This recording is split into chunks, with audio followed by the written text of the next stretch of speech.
Hemp Wizard's signature series artists are Walking Corpse Syndrome,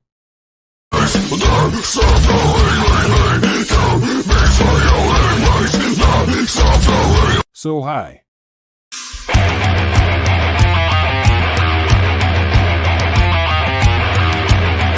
Black Sasquatch,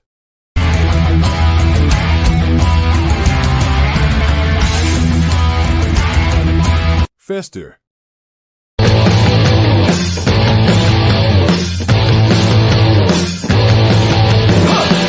You can give your beard the magic touch by going to hempwizard.net today and rock out with your...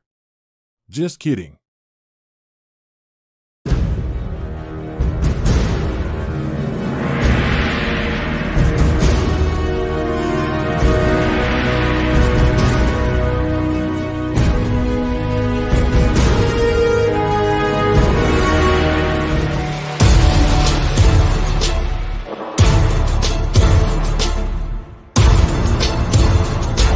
It's hot out there, but let's blow them off the line of scrimmage.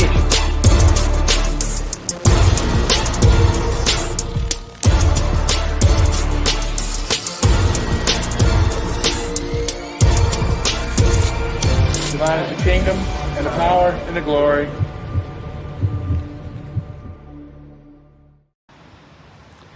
Good morning, guys. I'll get to the point right away. I'm retiring for good. I know the process was a pretty big deal last time, so when I woke up this morning, I figured I'd just press record and let you guys know first. So I won't be long-winded.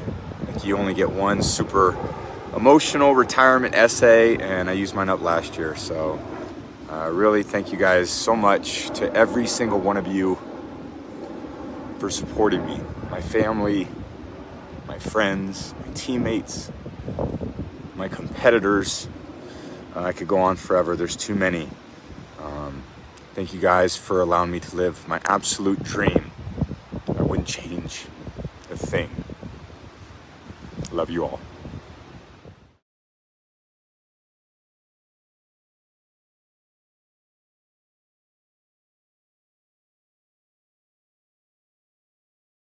Good morning. Welcome to Saturday, February the 4th in the year of our good Lord, 2023, and another edition of the Sunday Audible with hosts Jeff Towinski, John Mahefker, and Tom Florio. We're here every week during the football season to bring you all of our unique insights and information that we can bring you. So, guys, a sad day in the history of the Sunday Audible show. That's right. We've said goodbye to the GOAT. A guy, many generations from now, that will be looked upon as the greatest quarterback to ever play the game. Some people will argue maybe the greatest player. I wouldn't necessarily say the greatest player. Top 5? Yes. No. There's a couple guys that I have to say as a player. But no bigger figure, whether you love him or hate him. Nobody's done a better job at his position for the last 23 years.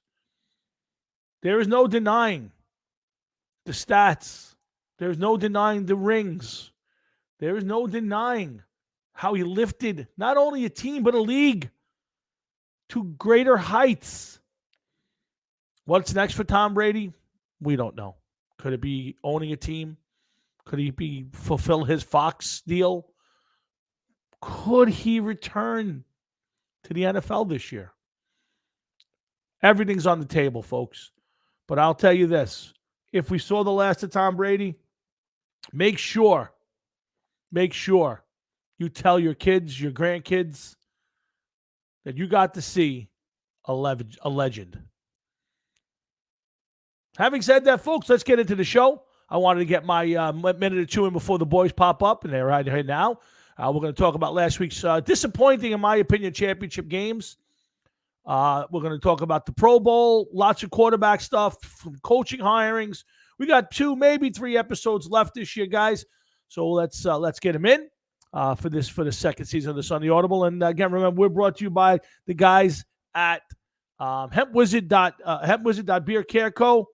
Those guys make a great product, including our line the Sunday Audible of beard care and skin care products. So make sure you visit them at hempwizard.net.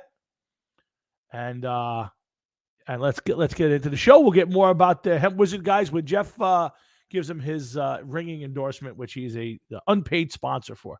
So let's bring them on one at a time. First off, my partner in crime on a Thursday night Hard Rockin' Sports Show, a fake NFL fan because he's a Jet fan, and all Jet fans are fake. But my partner in crime and one of the most uniquely qualified guys to talk about the NFL, Mr. Jeff Sauce Towinski. Sauce. What's up? What's up, man? Good morning. How are you? Jeff, up and at 'em early on a Saturday morning, feeling great. I'm going to make a big announcement as soon as we get John on. So I'll just say it's big. I think it's going to be big for today's show. So What?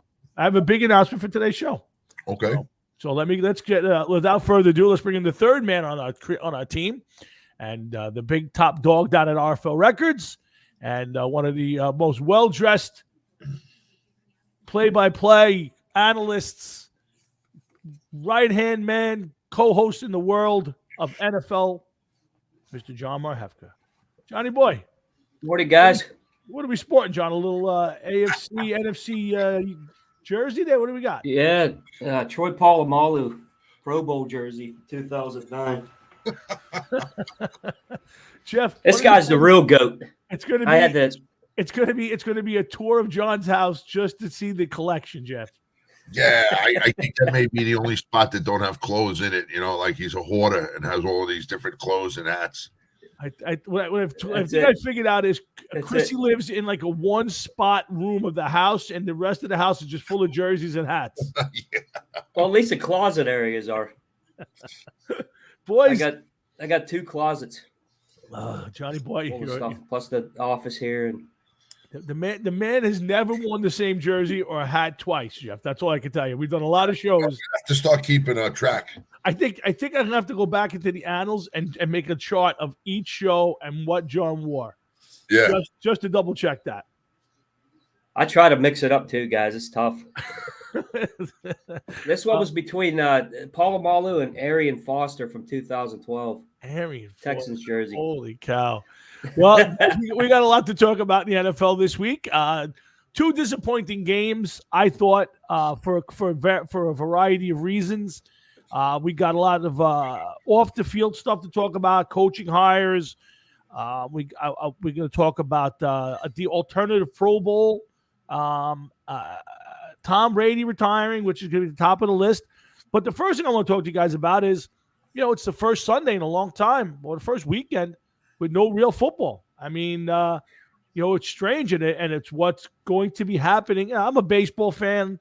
I can't wait for baseball season to start, but I'm not as dedicated to watching games as I am to the NFL, which of course is natural, Jeff, because it's only once I should say once a week now. I think they're on 4 days a week at this point, but Jeff, it's but when it comes to the end and you're coming down to the Super Bowl, and especially when your teams aren't in it or it's not a great matchup, this is a good matchup. There's definitely a little bit of a letdown coming.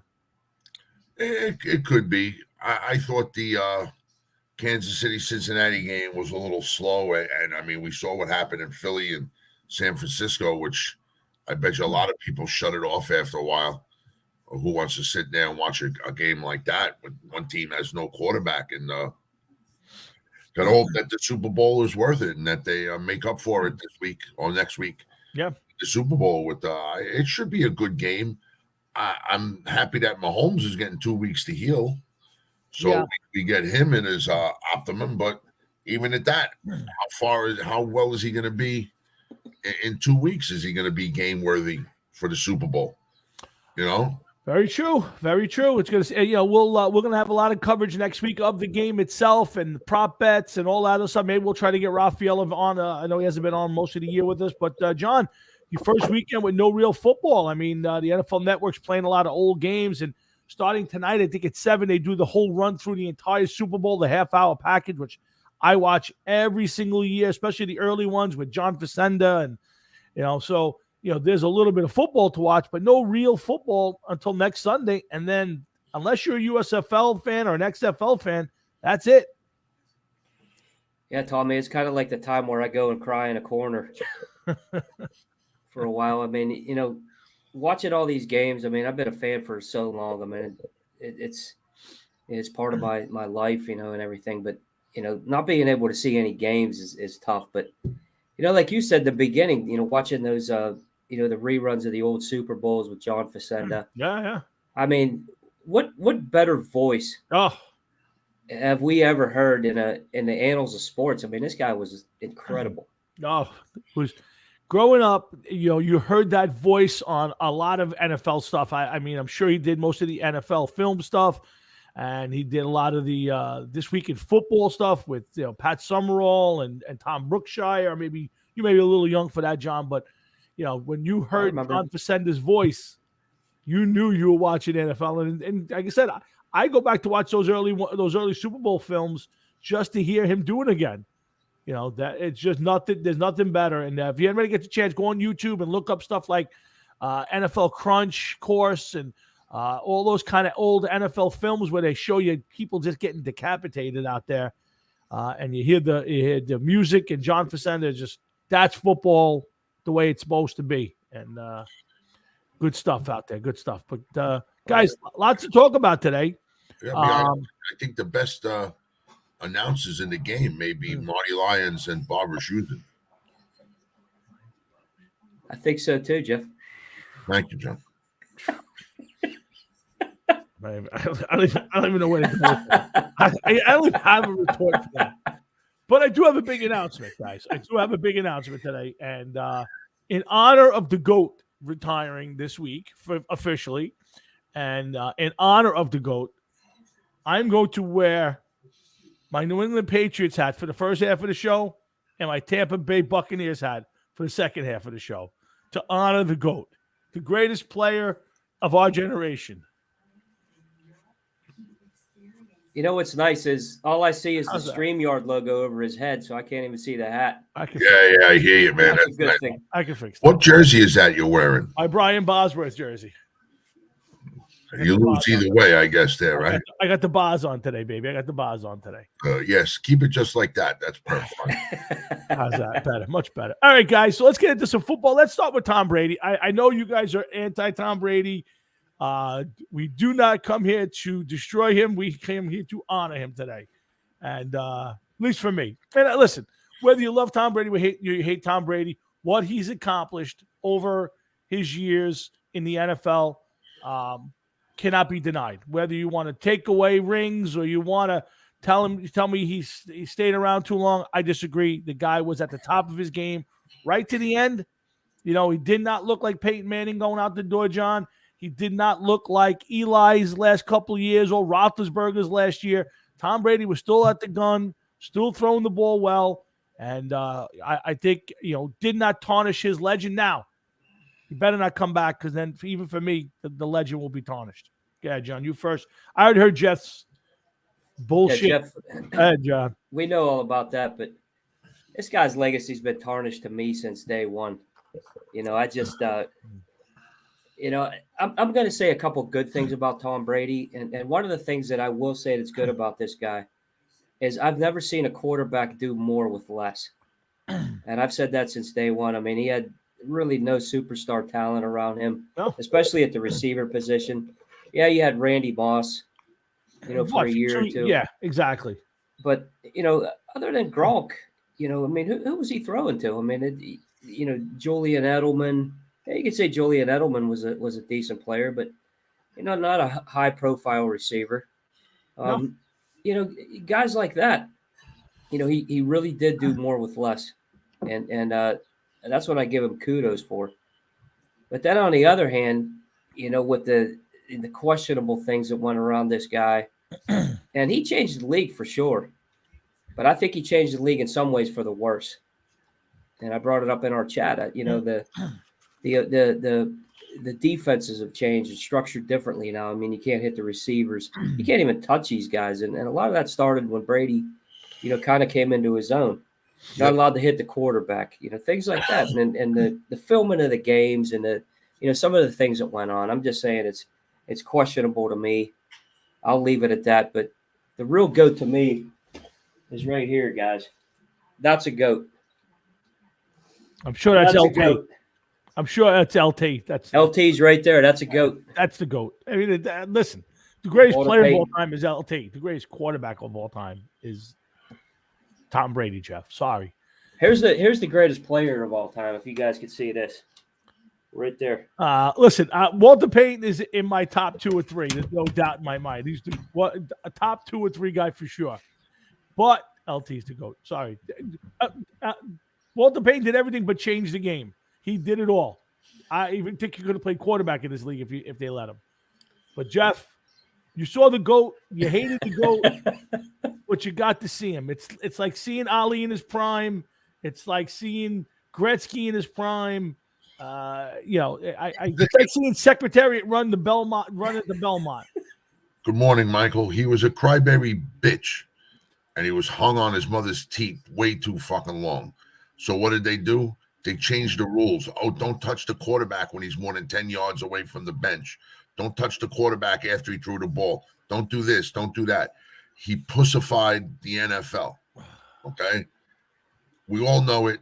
You want to say it or not, admit it or not, that's on you. You have to shave, not me. Okay? So you have to look yourself in the mirror. But Tom Brady also ruined the NFL. The only reason Tom Brady, and I got to do the legwork this week. John, I want you to come on Thursday, please. It's important. It's important. I'm going to prove once and for all that Tom Brady is not the best quarterback in the NFL.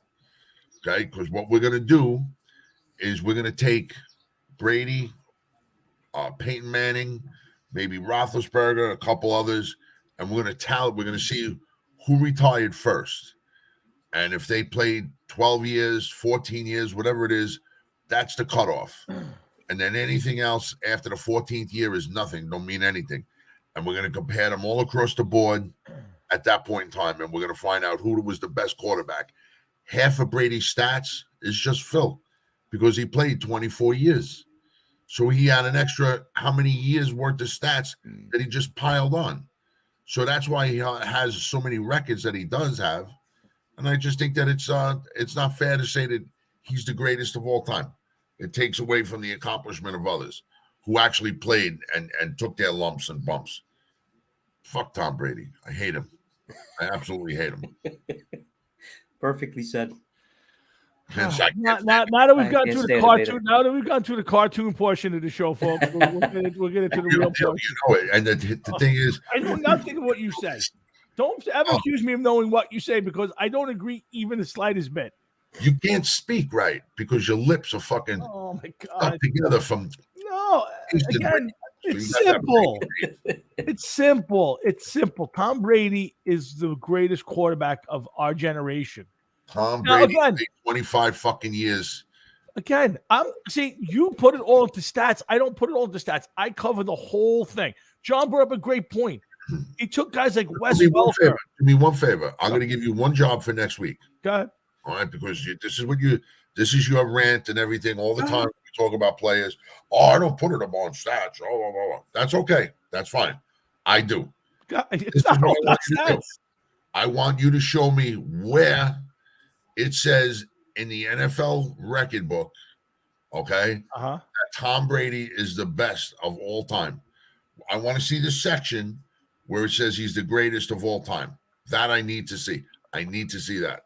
Well, it's not in the book yet. He just retired. No. Wait till next year. I gave you homework to do. Listen, I'll make it very simple. I will go on and show you hundreds of professional athletes, his peers, who all easily say the same thing. No. That's it.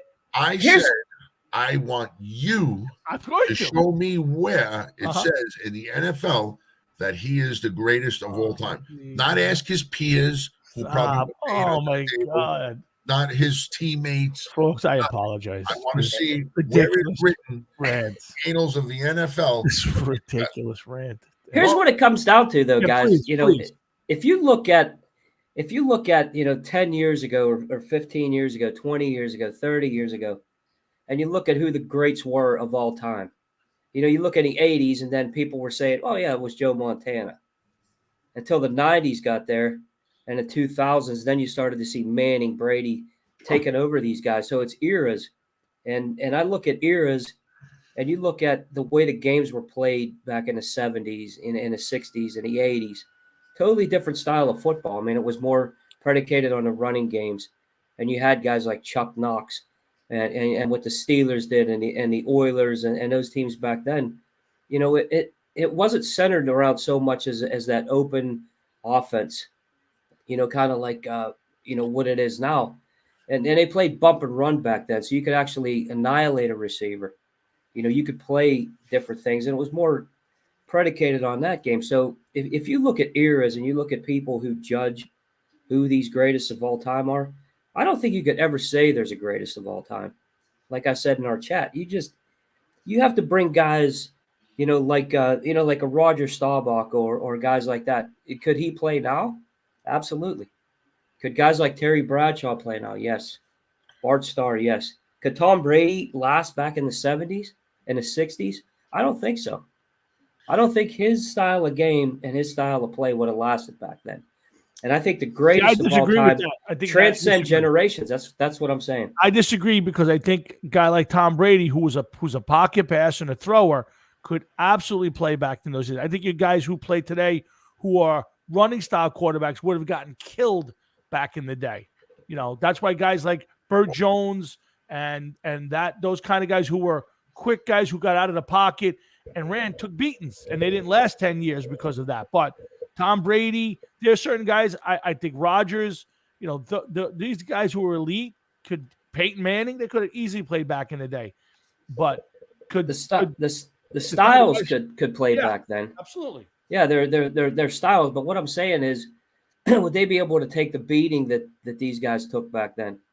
You look at the prima donna, a piece of Brady right there. I mean, crying about every single hit. I just don't see it. I don't see the toughness that I see in guys like Josh Allen and players like that nowadays. That's just my opinion. I'll tell you why Brady wouldn't be able to handle it, because they hit the quarterback back then. All right. Half the reason that Brady is the player that he is today, or was, is because they're not allowed to touch the quarterback. And because of all of the rules that they made to make the quarterback so inaccessible. So you can't hit him, you can't this, you can't that. In the grass sack. Let this guy get cut in half a couple times from behind when he's waiting to throw the ball. He was lucky. He never got hurt, except for 1 year he got hurt. And he made it through his career unscathed. The guys that you mentioned, John, back then, you look at them, they were built differently. They look differently than the quarterbacks of today. Quarterbacks of today, some of them are slight. They're lanky. They don't look like they would survive playing football in the 70s and the 80s because they just didn't have the body for it. And Tom, what you're saying about some of the quarterbacks that did play that were whose careers were cut short, I think they would have thrived in today's NFL, and they would have had a longer career. Maybe they wouldn't have had a better career and been a top 5 all-time quarterback, but they definitely would have been able to play their type of game in the NFL today. And I kind of agree with you, John. I don't think he would have. I don't think he liked to get hit. You know what I mean? It's like a kid taking medicine. Like, it's going to make you feel better, but you don't want to take it. It's that initial taste, and that's what Tom Brady. He wants to play football, but he doesn't want to get hit. And he was the face of the NFL for a long time. They weren't going to let nothing happen to him. I want to see if the game starts to change now that he's supposedly retired. I can't go with he's retired until I know he's retired. And I'm not saying that Tom Brady isn't a great player. I mean, because he is. But when we talk about the GOAT status, I think there's you can't take wins and losses and things like that and just say, yeah, this guy's the GOAT. You got to look at the performance across the board. I mean, I look at different things. Like Walter Payton changed the way guys worked out with that regimen, and Jerry Rice catching bricks and things like that. So I mean, I look at the whole status and what is this guy like off the field too? So like I said, I'm not saying he's not a great player. I never said that. I just said that I don't think he's the greatest of all time. I don't think you could say anyone's the greatest of all time because of the way the game's played. And, in all these different areas. I think first of all, I think it's always subjective. You know what my top 3 or 4 or 5 NFL players that I saw or that I consider all time are going to be different than most people. Same as you, John. Right. Same as Jeff. Right. So it's all about your criteria and what you put. Like I put LT at top. Why do I put LT up there? Because not only was he great at his position, not only is an all-time player, but he changed the game. Like they changed the way to play. You played football just to compensate from the. And there's not another football player I know of in my generation that I saw play where the NFL, where somebody in the NFL said, "Okay, I'm going to reinvent the entire way we play football," and to stop that guy. So that's why I put LT at the top. He's Jerry great. Rice, Walter Payton, they're all up there because they were great and they were probably the best at their position, but they didn't change the game. Like Jerry Rice catching passes is the same as everybody else. He just did it better. Walter Payton, it's the same as every other running back, except he did it better at every phase of the game than everybody else. That's why I put LT. I can't put Tom Brady in that spot. I don't think Tom Brady's as good as those guys. They think they're better players than Tom Brady. But when it comes to quarterbacks and you take the whole ball, and I've said this to Jeff Thursday night, I don't think Tom Brady's the best quarterback physical that throwing the football that I ever saw. I loved watching Dan Marino. I think Peyton Manning as a quarterback is probably the best quarterback I ever saw in my entire life for his brain, the way he threw the ball, all of it. But if I put the whole package together as a quarterback and you add in the rings, you add in, don't forget, Peyton Manning I think had a better team around him than Tom Brady did as far as receivers. But Tom Brady made Wes Welker, Julian Edelman household names. That's why, there's different levels to this. Do I think Tom Brady's the greatest player that ever played in the NFL? I do not. I just think he's the best quarterback I've ever seen because of the whole package. That's why. But let's not belabor it. Let's not belabor it. Maybe one of these days we'll do a top 5 who we think are the greatest players of all time. But for now, we came here to celebrate. But you liked his package, you said. I do like Tom Patton's package. Kind of like how you think Jimmy Garoppolo's cute. It's kind of the same thing. I didn't say he was cute. I said he was olive skinned.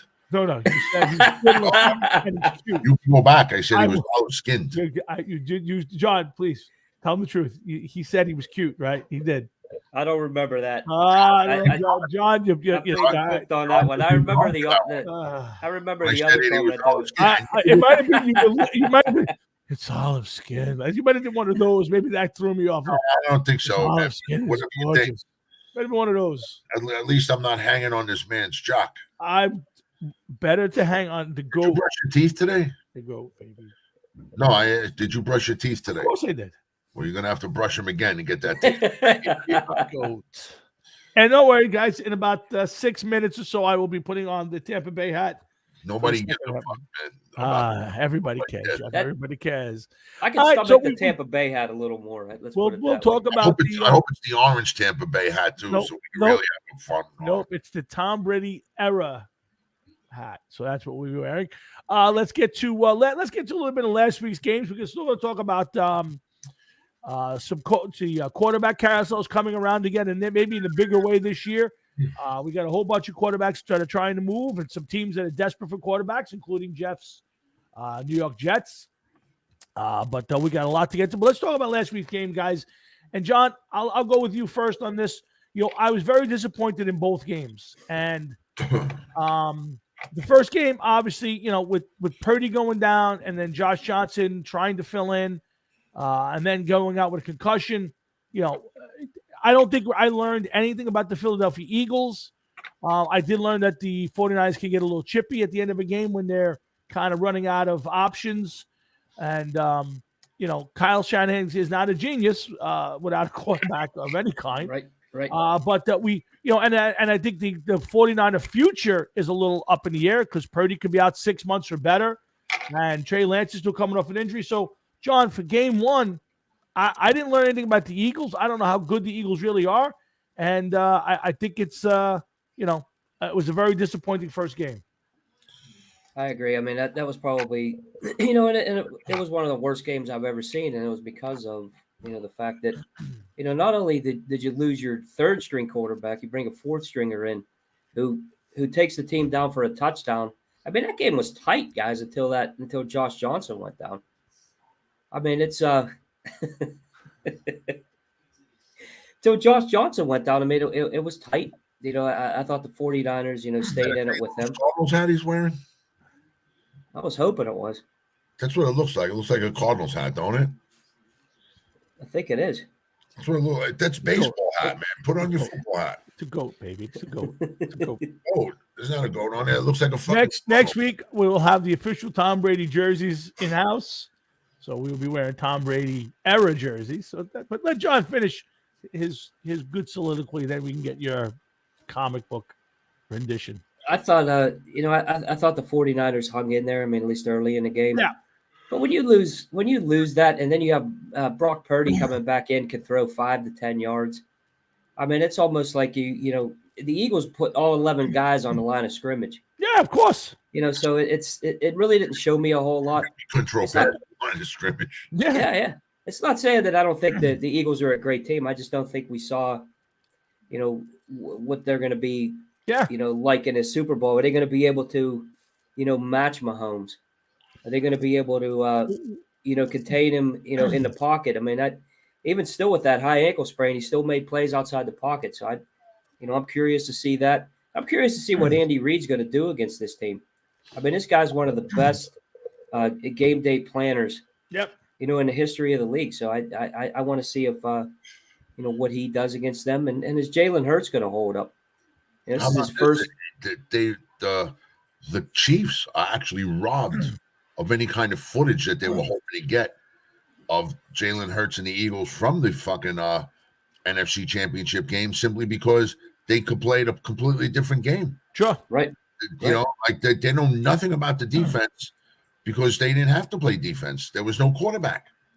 But as far as putting 11 on the line, if that guy was able to lob the ball over the line of scrimmage, maybe he would have been successful, but evidently not.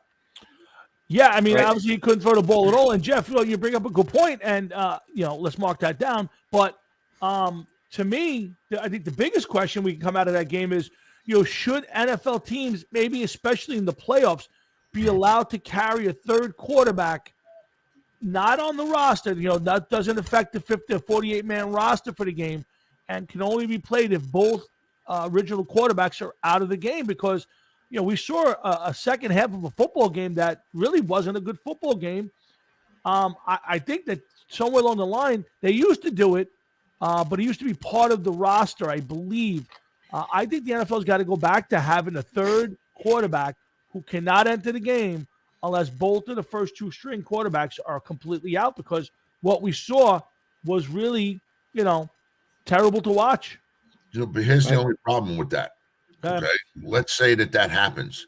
One, there's not enough top-rate quarterbacks to go around to field for all 32 teams. Second, there's definitely not enough quarterbacks to field a top-rate second player at the position. So by the time you get into the third quarterback on the league, you're probably going to have just a step above what you had playing that last Sunday in Philly and the 49ers as it is, because they're not going to have anybody that's good enough to compete on an NFL level that's going to be able to play against an NFL caliber defense, much less a possible championship defense. I understand what you're saying. And I mean, maybe what they should do is like what the NHL does, expand the rosters for the playoffs so that they could carry somebody else, another player. But even Jeff, even if the guy they carried isn't going to be as good. Correct, but at least he's an NFL quarterback. At least he's a guy who's thrown a pass in the NFL or has practiced to go into that second half and basically have a guy either handing the ball off the entire time or have Christian McCaffrey playing quarterback, in a Wildcat. It just, to me, having anybody with any experience at that point, maybe they can just do it for the playoff games. Let the teams pick up a quarterback and sit him on the bench, and just in case of that emergency where the top two guys are completely out, no way to play, I'm not saying that it'll help them, but it's got to be better than what we saw. Yeah, we saw nothing. In effect, it is what we saw, because you had, what was that guy's name? Not Josh Jacobs. Yeah, Josh Johnson. The guy hasn't thrown an NFL pass in God knows how long. You think of it this way: that means if every team was to have 3 quarterbacks, right? If they were to expand the roster and every team was to have 3 quarterbacks, that means you're looking to have 96 NFL caliber people be able to play quarterback. Yeah. Because any team that could get to the playoffs, if they needed that extra help, then they would have to play. I think it's a good idea, yes.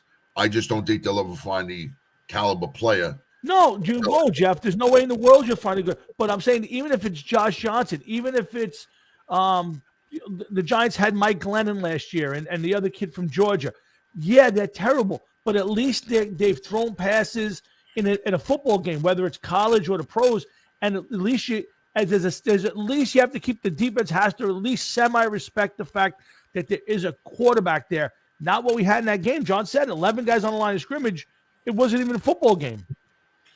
Oh, yeah, it was just. But sometimes maybe Christian McCaffrey is the better option than some of these guys that. That's fine. Could have been, yeah. Again, I'm not disagreeing that there are teams that have players on them that are former NFL quarterbacks who are playing other positions. Maybe you're right. There's I can't think of the team. I want to say it's the Dolphins. There's a team that their third string quarterback is like their running back or their wide receiver. It's escaping me right now who it is. I think wasn't I can't remember the guy's name. Chase Edmonds. I think he might was. Have been. I think he was, yeah. Yeah. So I'm saying is, I can understand at that point. At least the guy's taking a snap, but I think and maybe you do just for the playoffs. Maybe you get to that point where and when it comes to the playoffs, you're allowed to put a guy on the bench. Who maybe he was on another team, maybe he was out of the league. But to me, to see an NFL championship game get decided that way, John, was terrible. Yeah, that's bad for the NFL. And then you brought all the stuff that happened pre-game, or not pre-game, but in the week leading up to it with the ticket prices. Yeah. You think of the fans that went in and paid that kind of money to see that kind of performance. Yeah. I think that says a lot right there. Not the 49ers' fault. You can't help that two guys get hurt. I get it. And you can't plan for every contingency. But to me, having a third quarterback on the roster in an emergency situation, almost like the NHL teams had the third goalie. There's an emergency goalie sitting in the stands who can play for either team. I'm not saying that that's what it should be, but maybe in the playoffs to avoid this situation, you put a third guy on the roster who just is dressed and sitting on the bench. You can only play if the other two guys are basically in the hospital.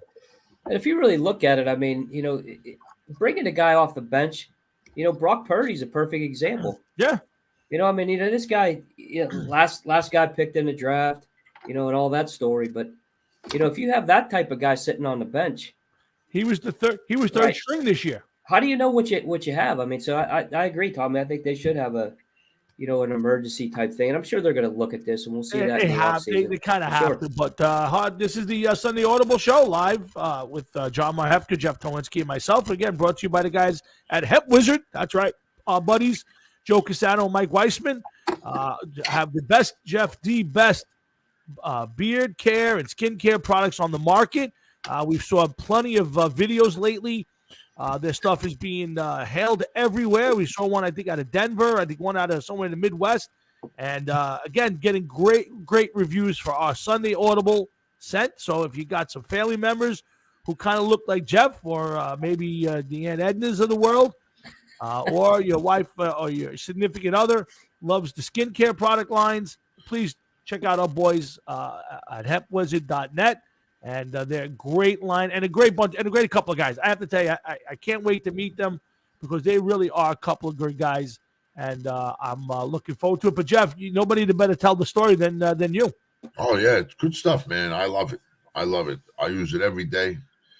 Works nice on the beard, keeps it nice and smooth. I mean, it don't look very smooth today, but believe me, it is. It's nice and smooth. I got to get it all washed up before I go outside.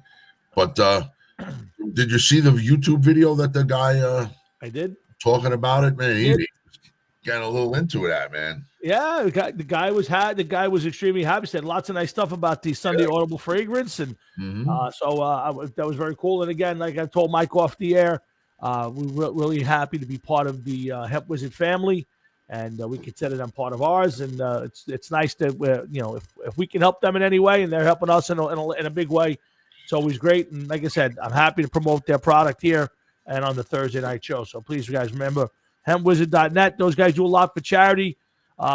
Big on the veterans. They're going to be doing something up in Queens soon. Are they really? Yeah. Oh well, we're gonna have to trek up there, Jeff, to do it when they do that.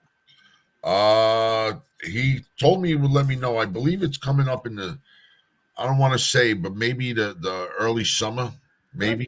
Good. But as long as it's not today, because it's freezing out there, guys. I ain't going out there today. Hey guys, when they do stuff, make sure you send it to me so I could get it out in our socials. I'll get it up on the website. Okay. And, spread the word for these guys. Look up Mike Weissman. Send him a friend request, and he promotes our show just as much as we promote him, man. Yeah, and I'm friends with those guys on there now. I'm almost positive I am.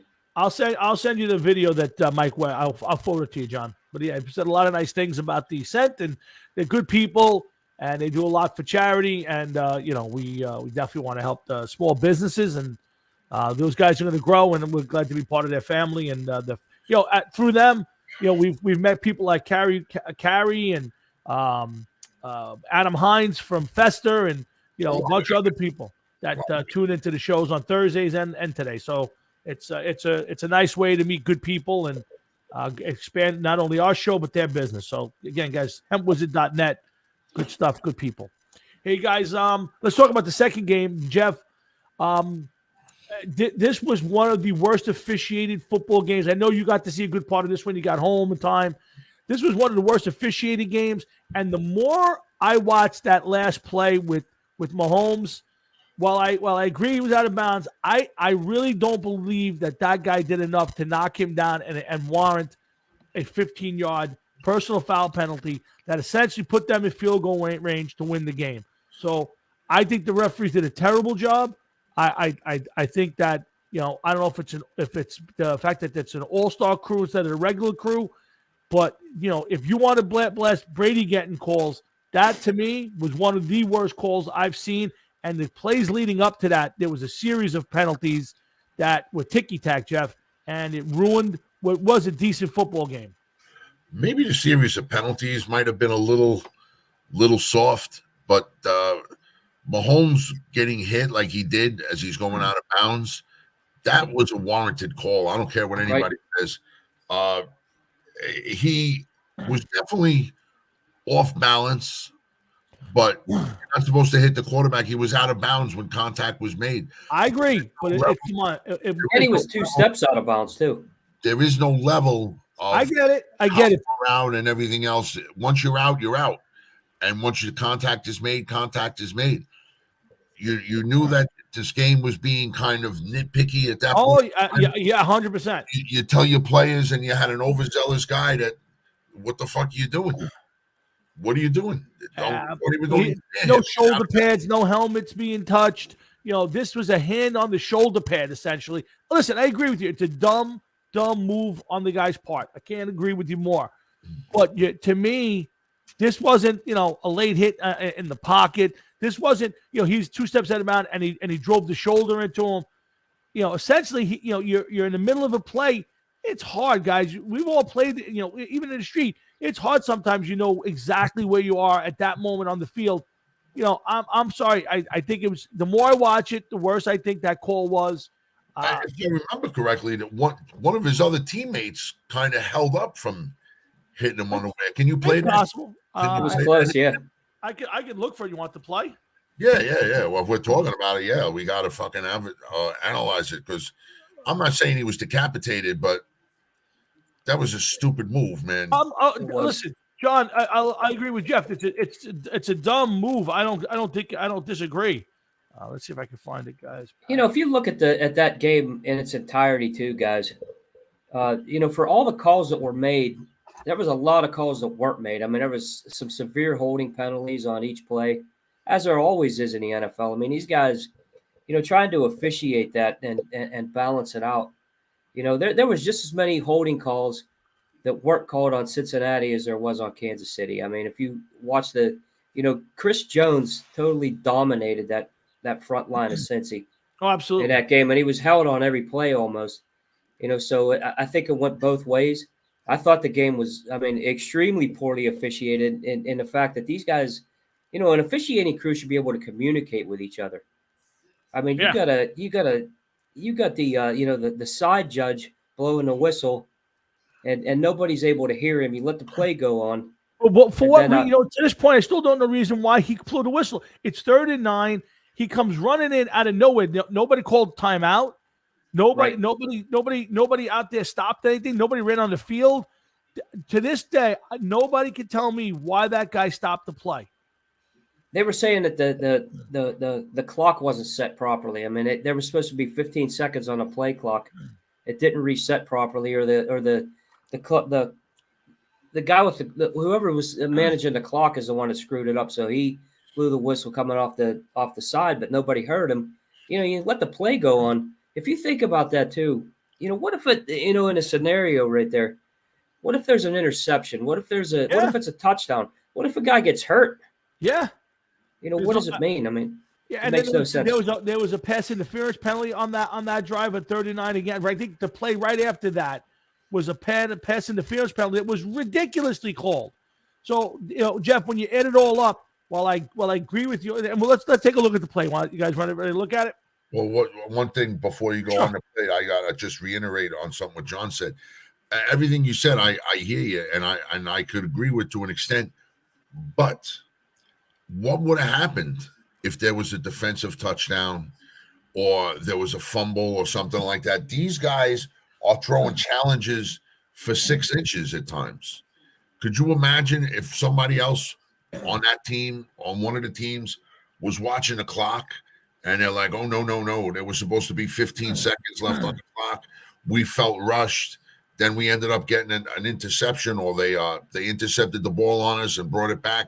This play shouldn't count. This, that, and the other thing. In the long run, think of the things, the possibilities that could have happened, and the crying that could have happened over a few seconds.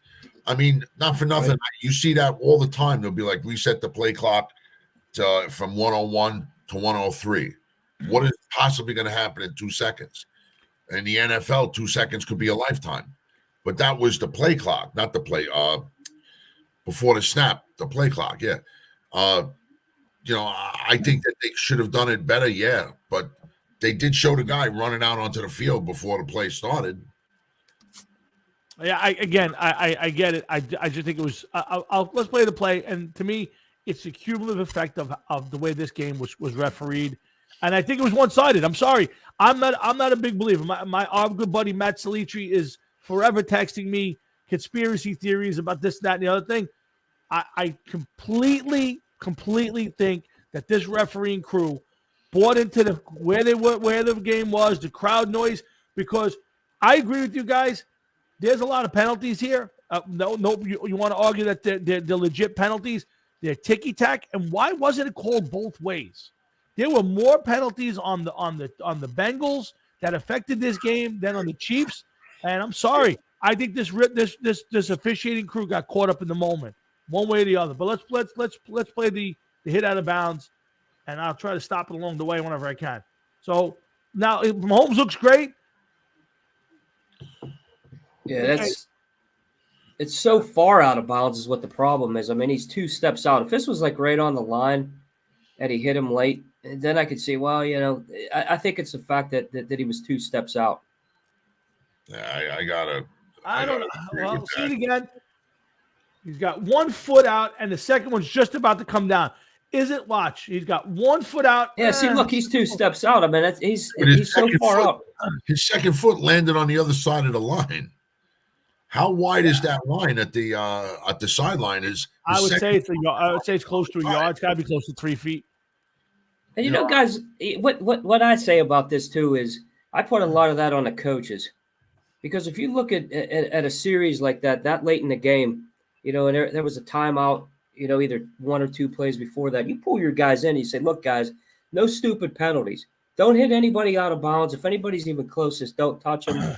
It's boneheaded to make a play like that. This guy had a great game too. Yeah, Josiah had a great game. He did. I couldn't agree with you more. I think it's a dumb penalty. I said it. I don't know if I was texting with you guys or on another chat, but I said I wouldn't even let him on the bus. As far as I'm concerned, find your own way home. You make that dumb a play, I agree with you. I just don't think it warranted, that penalty. Again, looking at it now for the first time in a couple of days, it's hard to pull it back. But I don't know. I hate to see a game come down to that penalty, and then when you add the rest of it on there, it bothers me. It's hard to pull it back when you're that size of a person and you hit somebody out of bounds. I could hear that, I could feel that, but when your second foot lands on the other side of the line, and then you push them, and they were running, and he was off balance, all of that stuff. But a penalty is a penalty, and if it went the other way, it is what it is. But was it one-sided towards Kansas City? Kansas City had 4 penalties for the game. Cincinnati had 9. So, maybe onto something there. I don't know. Some of these officiating crews are known for throwing flags. Some of them are known to be lenient. But it's not only the amount of penalties; it's when you get to that late in the game. Unless it's egregious, you want to tell me that's an egregious call? I won't argue it. Okay, I won't. I don't think that's one that you could let them play through. Correct. Okay, I'm not going to argue that one. But there's a ton of other ones, or a bunch of other ones in that late span that you can't call in that spot in the game and change the game. And when you add them all up and then you see that, you go, okay, this is bullshit. And again, the only one who should be blamed in this whole thing is that guy for putting his hands on Mahomes running out of bounds. He still weren't in field goal position. It would have been a long shot to get one. Time was running out, and he blew it. And there's no other way to say it. So no, of course not. Yeah. Here's the thing though with the NFL. I mean, just like any level of football, there's penalties on every single play. Absolutely. There's ticky-tack things that they could call, and especially the holding. You're never going to be able – you could call holding on every single play. 100%. And the game would take 7 hours to play through it. So you kind of have to just pay was he out enough for the referee to see that? Because a lot of the holding's inside. I mean, like I said, on both teams, I've watched a lot of film on this game just to see where some of these penalties took place. And like I said, there was just as many holding penalties that Cincinnati got away with that Kansas City did. And I'm not saying, so much at key times in games. Well, because I thought it was poorly officiated. I get you on. You can call holding on every single play in the NFL. To me, you got to look for the ones that affect the exact play. A guy who's about to make a sack on the quarterback, or a guy who cleanly beats his man and he gets pulled down. I get those, but at that point in the game, when you're in the last few minutes, and a team's driving to win the game, you can't call ticky-tack penalties. You can't now all of a sudden break out the flags. It's got to be where, hey, I had to call this. You made it so obvious. The guys about – and listen, I'll be the first one to – there was the Giant Redskin game at the end. The very last play of the game, the Giant – I want to say it was Julian Love, but maybe at home, it was Darnay Holmes, literally tackled the receiver before he catches the ball. Literally tackled him. And there was no flag. And I went, okay, didn't call it. But in that spot, the referee's got to say to himself, it better be so obvious that I'm going to throw the flag on it. Should he have thrown the flag in that game? Absolutely. But in this game, in that spot, if you put your hand around a guy's waist and he don't come up and the pass is straight ahead of him, you can't call a flag at that point. And that's my point of this whole thing. I will concede. You know what?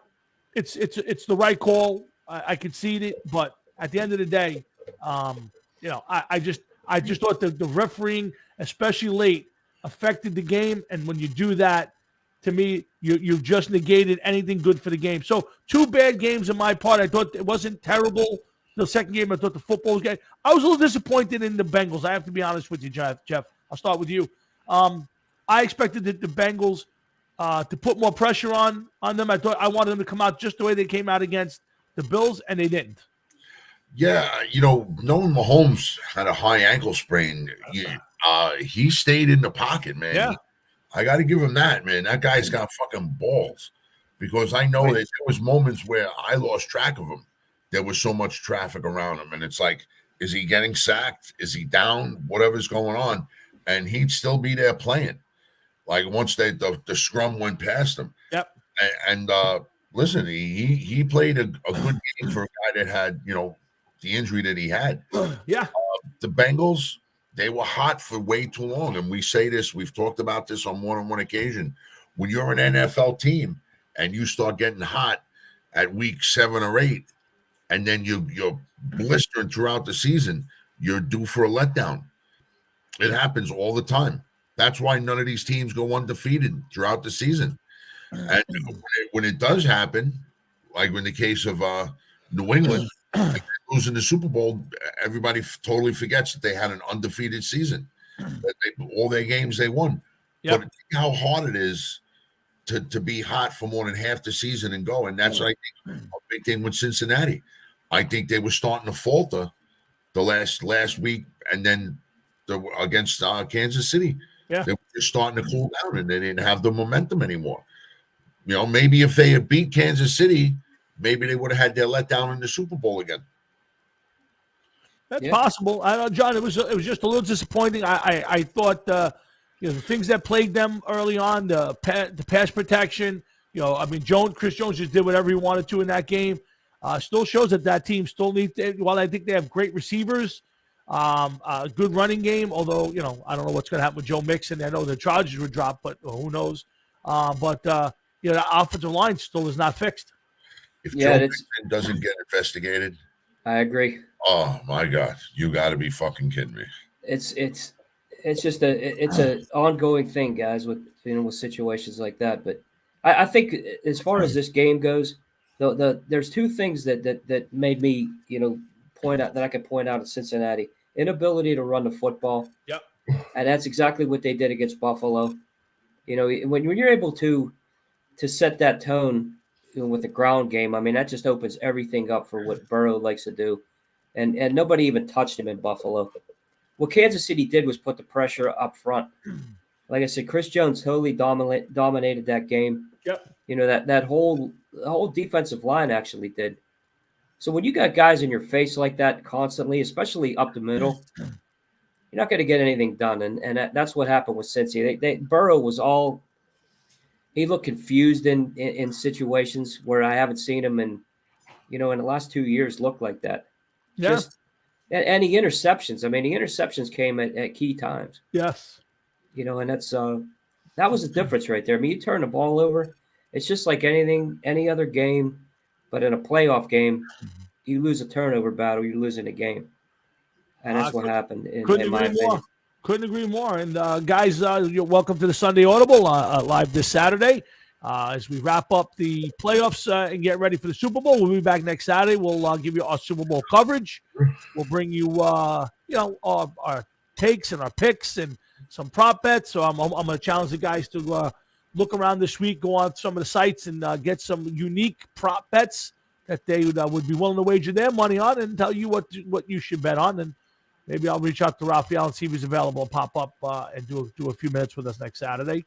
I know he's busy on Saturdays, but maybe he can spare 15 minutes for us. And we got a few more minutes. I want to get through the quarterback carousel. Obviously, Sean Payton hired as the Broncos coach. There's a couple more things to talk about today, and then we'll break this down to next week, and then we'll see what we do after that. But we'll be back certainly next Saturday with our Super Bowl. Was it 57 this year? 57. Yeah. Super Bowl 57 coverage. The game in Arizona. Eagles are, I think, still 1.5-point favorites over the Chiefs. Anybody surprised by the line? I think it's too close. I think they view these teams as too close to have a bigger line, and I think the line would be a little bit different if Mahomes was healthy. That's what I think. I see. I know a lot of people think the opposite. A lot of people are wondering why the Eagles aren't bigger favorites in this game. Either one of you think the Eagles should be bigger favorites based on how they've basically run through the playoffs? I would think it'd be a little higher too, Tommy. I mean, based on the health of the team. We don't know where the Chiefs are at either, receiver-wise. I mean, you had Juju go out with a concussion. I mean, they lost some players. Yep. So how healthy is that receiving core? So I think you'll see that line change a little bit. I still think we have to question how healthy is Jalen Hurts. I don't know based on he really didn't have to throw the ball much. He didn't run the ball very much. I think he had 1 or 2 significant runs in the Giant game. Right. One last week. But realistically, they could have played with their second or third string quarterback, and they did later in the game. when Gardner Minshew came in. But I don't think we know enough. I'm a little surprised based on the way the Eagles went through the regular season and through the playoffs that they're not 3.5, 4.5 point favorites. Jeff, you Right. disagree? Yeah, I mean, come on, man. Mahomes is the Super Bowl winning quarterback, and he's done some great things in the NFL in his time in the NFL. I don't think that should be discounted. I understand what you're saying, but you know, the Eagles played the Giants, and it was evident that it was a mismatch in favor of the Eagles. Absolutely. So I mean, to turn around and to say, look what they did in the playoffs. It's not like they played top teams that they ended up beating. They beat the Niners huge because Niners didn't have a quarterback. Right. Let's say that the Philadelphia Eagles played a team of the caliber of the Bengals or the Bills or the Chiefs in one of the playoff games leading up to the NFC Championship. Would they be able to do that to Kansas City or Cincinnati? I don't think so, man. I think those teams would have been way better and would have been able to put up a bigger fight. That's why I'm surprised that the Eagles, they don't have the Super Bowl experience that Mahomes and Andy Reid do, and they're a 1.5 point favorite, man. I think that's a lot as it is. Yeah. I think that they have to give you a number at this point in time. They just have to give you a number. The amount of people that are going to be betting on this game is probably going to be phenomenal. And how many people are going to be like Patrick Holmes and 1.5 points? I'll take it. Right. I think the money's coming in early on the Eagles, John. I'm not sure. I don't know if the line's going to move much. I don't think there's much that we're going to find out in the next week. And again, guys, Super Bowl week really kicks off on Tuesday with the media blitz and everything else. Game will be on Fox, and I think one prop bet I'm going to watch is Tom Brady pop up on this telecast somewhere. And now he's officially going to be a member of the Fox broadcasting team for next year. But this is going to be an interesting game, and I don't think there's much, John, that's going to change the line right now. No, I think one thing that makes this tight too is the way Kansas City's defensive line performed in that championship game. I mean, being able to stop the run, the way that they did, pressure up front, they're going to make Jalen Hurts win this game. Miles Sanders and that running game is going to be something that the Kansas City is going to key on here. Yep. So I think the way they performed, made it, kind of look at it as, hey, it's fairly balanced here with the way that line performed. So, I think that's another reason that I see as being, as close as it is, besides the injuries. Yeah, well, we're going to get to our breakdown of the game next week. We'll get you all of that when we get next Saturday morning for our Super Bowl 57 show. But, guys, I want to end this with a little bit of – let's talk a little bit this. We talk every year about the quarterback carousel, and I think it's going to spin big this year. There's a lot of teams. I'll rattle you off a few that I think are looking for quarterbacks. The Redskins, the Colts, the Bucks, the Falcons, the Jets, the Panthers, the Raiders, the Saints, the Texans, and maybe possibly the Dolphins. Now, again, we'll get more into this maybe next week, but that's a lot of teams. And then here's your top free agent quarterbacks right now. Lamar Jackson, Geno Smith, Garoppolo, Jameis Winston, Andy Dalton, Tyler Heineke, Carson Wentz, Andy Dalton, and Baker Mayfield are all going to be out there. Top trade guys are Derek Carr, because he's still in the contract, I believe, with the – He's going to be a free agent, Derek Carr. Well, he's going to get released anytime, but they're working on that. He's not making life easy for them, which I can't say I blame him. Yeah, Right. Ryan Tannehill and Aaron Rodgers all are quarterbacks who could move in this offseason. Now, the Brady one changes a lot of things. I think the Raiders and the Bucks, obviously, we're going to be pressing to get him back. Without that, now there's a balance in power. I mean, right now, obviously, Aaron Rodgers holds the key to the whole thing. I think where he decides to play, whether it's in Green Bay and I don't think they want him back, but they don't have a choice if he wants to stay. He's got a no trade and a $60 million price tag, guys. So, John, this is going to be an interesting offseason, and a lot of guys are going to be moving around the league. And to Jeff's earlier point, there'll be a lot of teams with what we consider inferior quarterbacks starting on the center next year. Oh, there's no doubt about that. I think as far as you brought up Rodgers and Derek Carr, and where do these guys go? And I don't think Rodgers is back in Green Bay. I really don't. I think there's going to be a big move. Somebody's going to take a chance, and I'm looking at the Jets for one of these two guys. I mean, Well, if it's there are 3 teams he's linked to: the Raiders, the Jets, and recently the Titans have come into play. Because don't forget, they technically, he has to be traded. So, do you really believe, that they're going to trade him to the NFC, which is no? So, Right. one of those 3 AFC teams is probably the one. And where does he want to go? I mean, you gotta have a team that has a decent receiving core, and I don't point to Tennessee right there. I think I think it's West Coast for him. I'd be surprised if he goes to New York, because I think he's a guy who just hates the media. He just hates it, even though I think he wants to be part of it. I think he hates it. So, Right. Jeff, I think the Jets are in the mix because of Hackett, because of the money, and because, frankly, they have a team that's on the borderline of being ready. I just think that he's a guy who's going to want to go someplace warm, someplace where there's the allure of Tinseltown, call it. And I think Vegas is the place. I still think he winds up there. Jeff, what do you think? It's possible. Part of me hopes that he doesn't go to the Jets. I mean, would it be nice to have Aaron Rodgers? Yeah, but he's going to be 40 years old. He's on the decline. Why take him? What are you going to do? You can't have him be able to. By the time you build around him, he'll be gone. Right. Well, I think if you're the Jets or any team, I think you have to get a commitment for at least 2 years from him. You can't have this dance every year. Whether you get a commitment from him for 2 years or 5 years, not important. Is he capable of playing 2 years? Oh. Is he going to make it for 2 years? Right, but I don't think you want to make the commitment for a year and find out that he is, and then you're going through this dance again next year. Yeah, but why make a commitment for 2 years when you find out at the end of this year that he wasn't able to make it for 1 year? You have him signed ironclad for a second year. I think the guy, if he's say healthy, you stay away from him. I think if he's healthy and happy, I think I think you're going to get a motivated Aaron Rodgers. I think it's worth the commitment for 2 years or for even 3.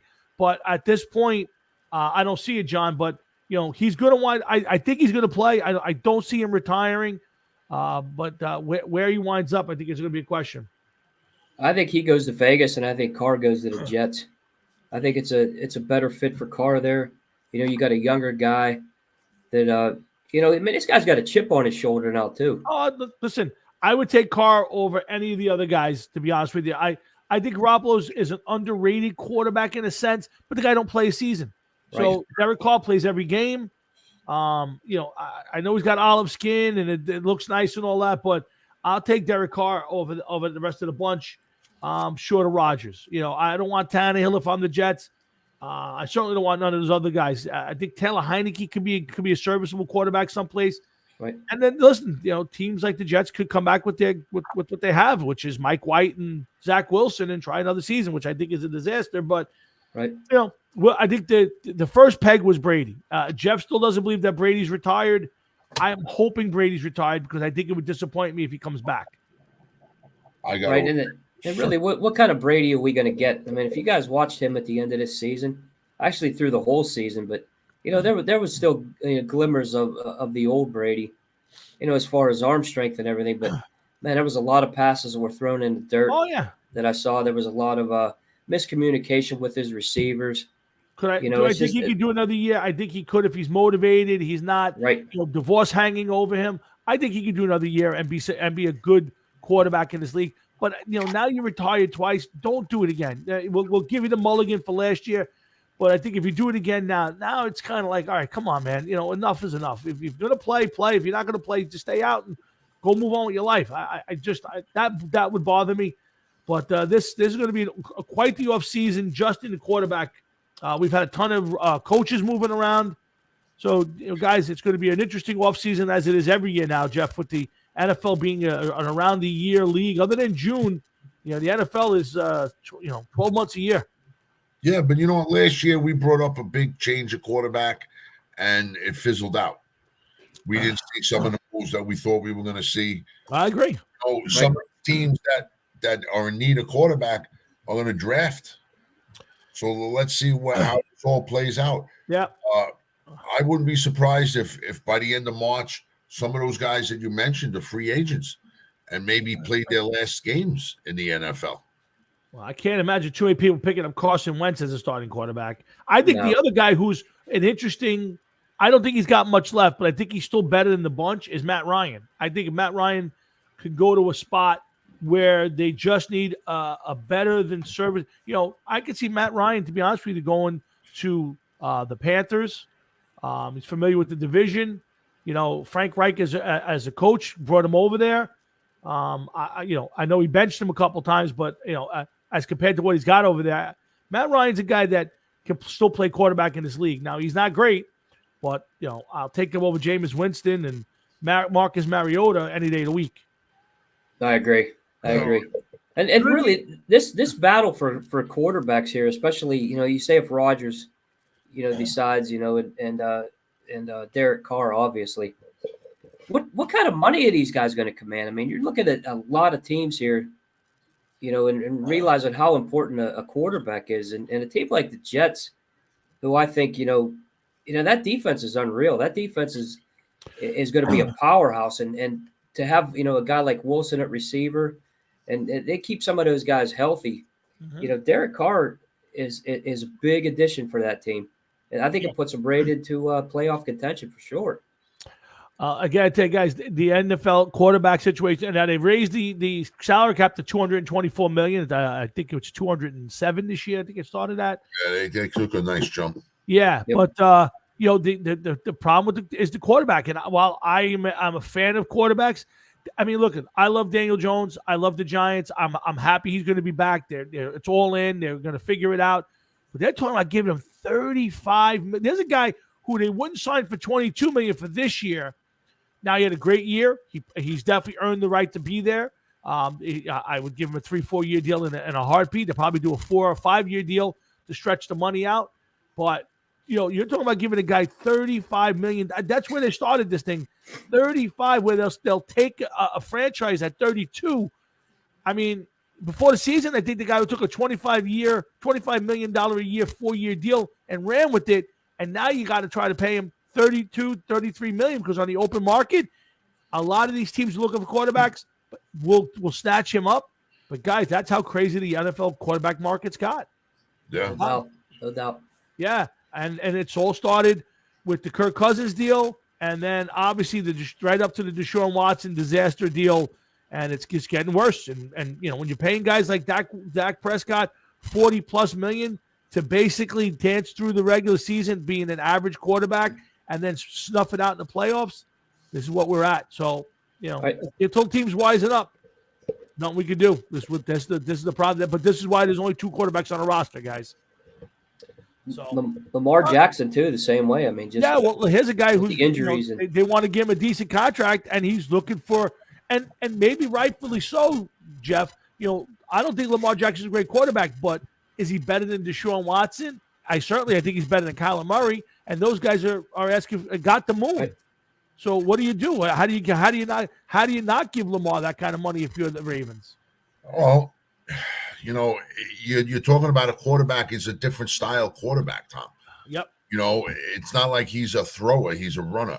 Yep. And everybody has to realize that his shelf life in the NFL isn't as long as it's going to be for some other quarterbacks, because you just never know. This guy's running, he twists an ankle, twists a knee, gets hit the wrong way. That's it. He's done. And your commitment to him, if you're giving him it's the guaranteed money, that's the big thing. I agree. So let's say that somebody gives him guaranteed $100 million in his second game. In the first quarter, he goes to roll out, and somebody fucking hits him in the side of the knee, and that's it. Now his knee looks like shredded wheat. What is he going to do? He's never coming back. He's never going to be the same player again. Listen, I would never give him the money. I know there was early talk about him being the target for the Jets. I didn't understand it. I think that's the dumbest thing in the world. Not only to bring him over, but to give him that kind of deal. Holy cow! I think that would have been the worst the Jets could have done. Hopefully, they've moved on from that thought process. But they're still looking and they're still trying to figure it out. And if Aaron Rodgers goes away, now you're going after the guys that people of Derek Carr and Jimmy Garoppolo, who again are upgrades. And a lot of teams, those guys would be upgrades of what they had. if you're the Panthers and you had Sam Darnold and Baker Mayfield last year, they could go to the third string kid who played decently. So we'll see. Well, it's going to be an interesting offseason, but guys, we'll leave it there. We'll come back next Saturday. We'll do a lot of Super Bowl stuff again. Check out some prop bets, get them ready, and we'll do this all over again next Saturday. So I'll give you guys the final word. Anything you guys want to add, by all means. I'm going to say Tom Brady holds the ball for Gronk's kick in the Super Bowl. That would be cool. Now that would be absolutely cool. That's a Wait, that's a prop bet I would take. What did you say? Yeah, Gronk is going to kick attempt a field goal. I forget how long, 30 something yards, is it? I think it is. It's part of a promotional thing. Yeah, and John thinks that Tom Brady will be the holder for that kick. Here's hoping so. And here's hoping that Gronk, here we go, with the rest of his retardation, kicks him right in the fucking thumb. I don't want that to get hurt where I don't want to wish too much bad on him, but I just hope that it's the thumb, the right thumb, that I want to see get mangled. Something where it shatters and he can never do this again. That's all I want to see. So he's just going out there like this. That's it. And it's impossible for him to throw. That's all I want. And I hope he's in a Patriots jersey when it happens, too. I don't care. Anyway. As long as we get to see it. I hope they focus right on it, too. Oh, boy. And here's the last thing I'll tell you. If you guys didn't see the NFL skills competition last night, it was actually pretty cool. And it picks up again tomorrow at 2:45. So if you're sitting around the house, it ends up with the flag football game. I would suggest you watch it. It was actually very cool to watch. They had a passing competition. They had a dodgeball game. It was actually very cool. It was fun to watch.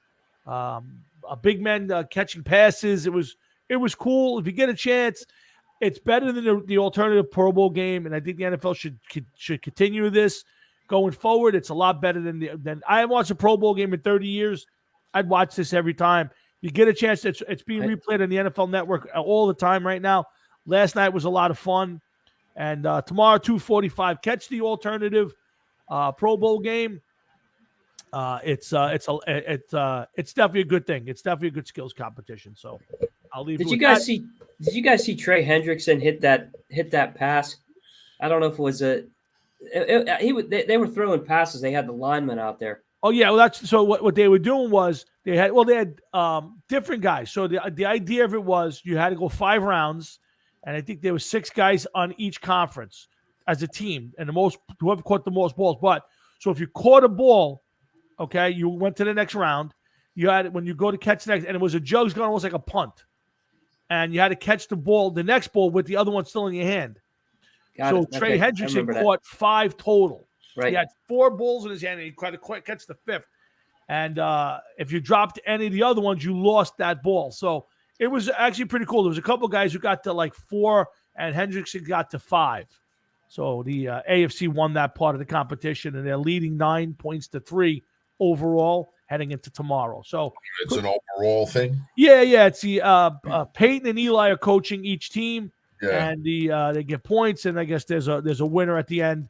And it's actually pretty fun. Everybody breaking each other's balls. It was actually good. If you get a chance to watch it, I know they're replaying it a couple times between today and tomorrow on the NFL Network. Watch it, and certainly 2:45 tomorrow.